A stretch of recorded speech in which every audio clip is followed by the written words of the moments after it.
ថយរៀនត្រាប់ស្រីមាយាទខ្ពស់ចេះខ្ពើមពាក្យឆ្លោះចេះទ្រាំអត់ឃ្លាន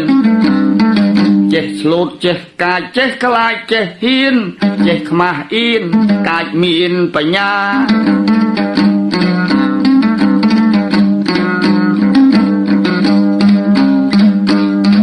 ពាក្យចាស់លោកថាអញ្ចេះកំឡោះចាស់យូចាស់ទុំគេផ្គូលមុំព្រមយកចុះ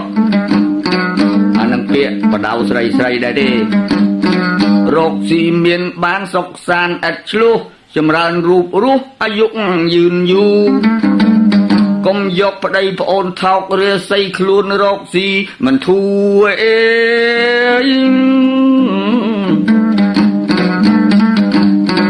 ឯងហៅគេធំសំហៅគេពូច្រើនខ្ជិលមូលទូម៉េះម៉ោះនឹងលបែងវាច្រើនអើនិយាយមើលងាយពេលនិយាយហៅហងហៅឯងខ្លួនយើងជាស្រីស្ដីឥតក្រែងយល់គេប្អូនឯងមើលងាយគេពាក្យចាស់លោកចង់ទុកប្តីដូចបងប្រពន្ធដូចម៉ែមើលងាយរាល់ថ្ងៃចង្រៃរាល់ខែរកស៊ីធ្វើស្រែច្រើនខាតគ្រាប់ស្រូវ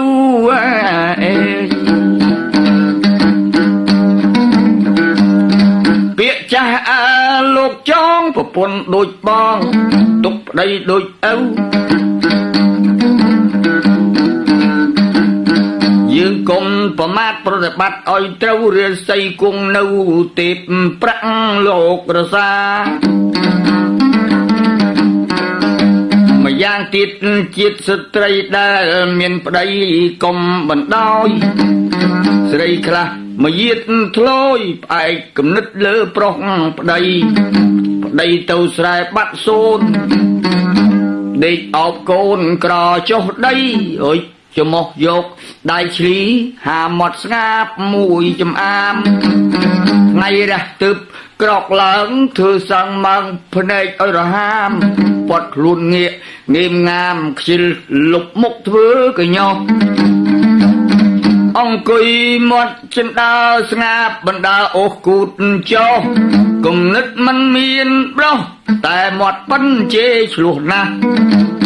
បើស៊ីមើលមិនទាន់ញាប់រន្ធាន់មាត់រហ័សបូហាក៏ប៉ុណ្ណាតែប៉ិនខាងជេបន្ទោសប្តីបើមៀតគេជំនុំ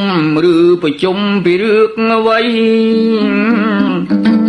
អង្គនឹងទុកចោលនឹងដីឈរស្ដាប់គេ